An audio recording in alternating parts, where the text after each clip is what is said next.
Hello, everybody. So this week we read The Telltale Heart by Edgar Allan Poe. He's one of the best. So what I want to do is just go over it real quick, give you guys some pointers for those that had a little trouble as they read it, and just kind of go from there. Give you something to work with before you take the test or finish the assignments. So the story's very straightforward. It's pretty much in three parts, right? First part, he is right away in the beginning. He's trying to convince you he's not crazy.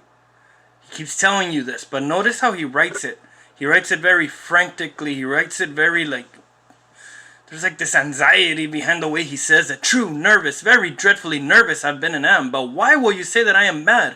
The disease has sharpened my senses, not destroyed, not dulled them. You can tell he's talking very fast, just from him reading it. And it kind of makes you think, somebody who tells you they're not crazy is probably crazy, right? It kind of makes you think. So right away he tells you, well, you know why I'm not crazy? You fancy me mad. Madmen know nothing. This is paragraph 3. But you should have seen me. You should have seen how wisely I proceeded, with what caution, with what foresight, with what dissimulation I went to work. He's showing up how he killed the guy. Now remember, he killed the guy. He didn't hate the guy. He is very open about that. He loved the guy. But the eye. It was all about that eye. That really weird eye that the guy had. That's what messed with him. So he had to kill him. He had to kill the eye. And the only way to kill the eye is kill the guy. So notice how he's very, not show-offy, but he's very proud of himself, of how he did it. He goes into this crazy detail on how he started messing with the guy, just kind of waiting for the right moment to kill him. But there's this part where he talks about kind of how he's messing with the guy, he kept trying to scare him, and he says, you would have laughed to see how cunningly I thrust in. Moved in slowly, very slowly, so I might not disturb his sleep. Ha! Would a madman have been so wise as to this? And then why was my head well in the room? So he was enjoying this whole process. He claims that the eye just kind of did something to him, but he was kind of enjoying the process of killing the guy. Scaring him here and there for 8 nights, and on the 8th night just kind of coming in and doing everything. And it's crazy because when he describes how he even tells you how he got away with it. He's like, no, I chopped him up. Let's see, where's it at? He talks about how he put all the body parts in the under the floorboards. He opened the floor up and chopped them up, threw them all in there. He even had a little tub for the blood. At length it sees the old man was dead. I removed the bed and examined the corpse. Yes, he was stone dead. I placed my hand upon his heart and held it there many minutes. No pulsation, he was stone dead. His eye would trouble me no more.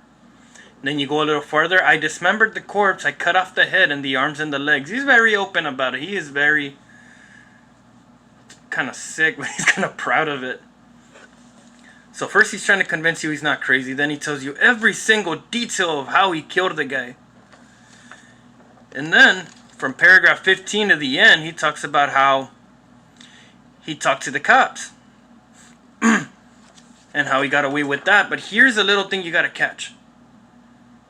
He pretty much could have gone away with it. Because like he said, there wasn't even any blood stains anywhere. But just like in Owl Creek Bridge, when you're all hopped up on adrenaline, which happened to him here too, your senses kind of heighten. Your senses kind of get huge. And this time, just like in Owl Creek Bridge, it was his hearing, right? He can hear the guy's heart. And he felt it beating and beating and beating. In Owl Creek Bridge, it was the watch. Well, I don't have my watch on me right now, but this guy thought he could hear the heart. And it kept getting louder and louder. And at first he was playing his cool, but then he thought the cops were messing with him. He thought they were listening to this and were just kind of going along with it. And it just kept driving him crazier and crazier and crazier. He started losing his cool. Was it possible they heard not? No, they heard. This is paragraph 18, by the way, towards the end. They suspected, they knew. They were making a mockery of my horror. This I thought, and this I think. But anything was better than this agony. Anything was more tolerable than this derision. I could bear those hypocritical smiles no longer. I felt I must scream or die, and now again, hark, which means listen. Louder, louder, louder, villains, I shrieked. Dissemble no more, I admit the deed. Tear up the planks, here is the beating of his hideous heart. So the guy started going crazy towards the end and gave himself away. Which makes you think, didn't he say he wasn't crazy? Because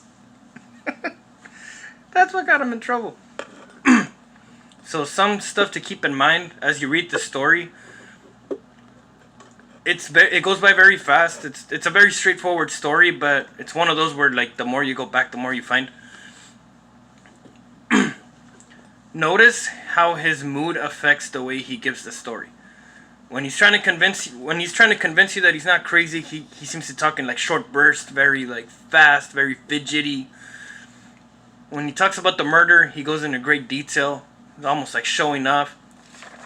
Well, when it comes to the part with the cops, you kind of see him going from here to here again. Going from that very calm, very like methodical way of talking to that very like fidgety, almost like angry, scared. Like he's losing his cool pretty much. He's losing his cool towards the end, and that's the transformation you want to pay attention more than anything, especially if you're reading it for the first time.